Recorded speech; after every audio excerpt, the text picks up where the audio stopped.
Hi loves, today we are making mandazi, so let's get right into it. In my bowl I'm going to pour in 1 cup of all-purpose flour, sugar, baking powder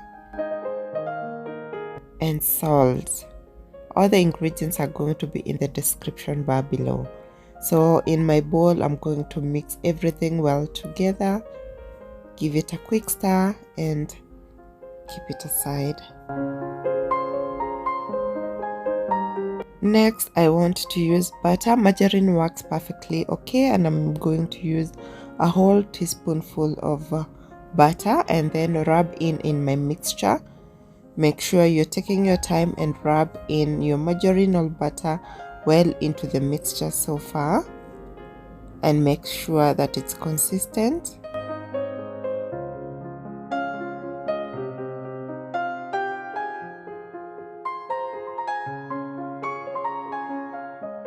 Next, I'm using room temperature milk to make my dough, so I'm going to go right ahead and add small portions as I mix and make a soft dough.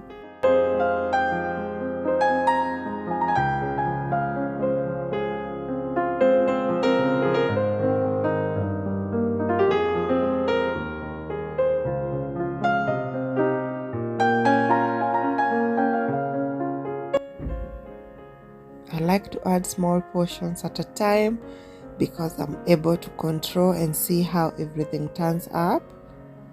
Then my mixture is here and I'm just going to make sure that it's consistent, mix it well, mold it well, and actually get the perfect dough for making mandazi. Now that everything is well mixed up, I'm just going to let it rest for 5 minutes, so I'm going to cover it with a clean kitchen cloth.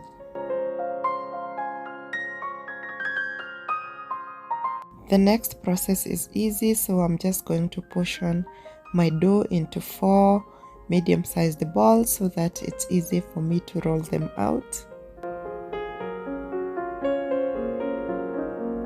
So this is what I get, and I'm just going to roll them up and slice my dough into the size I want, all the shapes I want, to start deep frying my mandazis.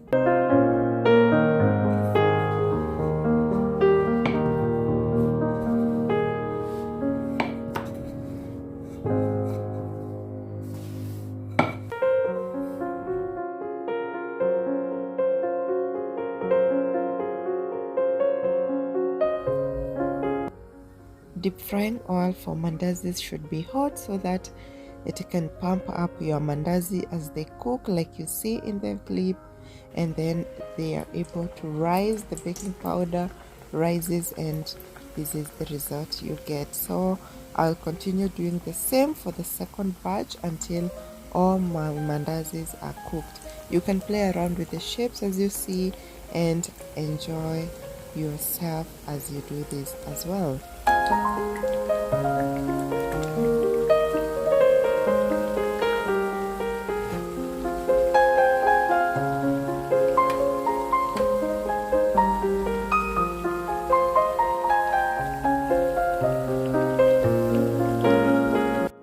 And simply that's how easy it is to make mandazis.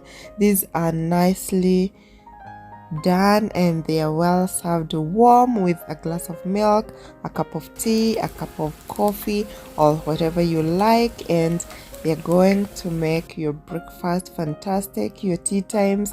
And yeah, this is one of my favorite and easy things to make in the house, and I enjoy them every time. Let me know if you go right ahead and try out this recipe. Let me know if you like it because I love it. Thank you so much for watching, and I'll see you in the next one.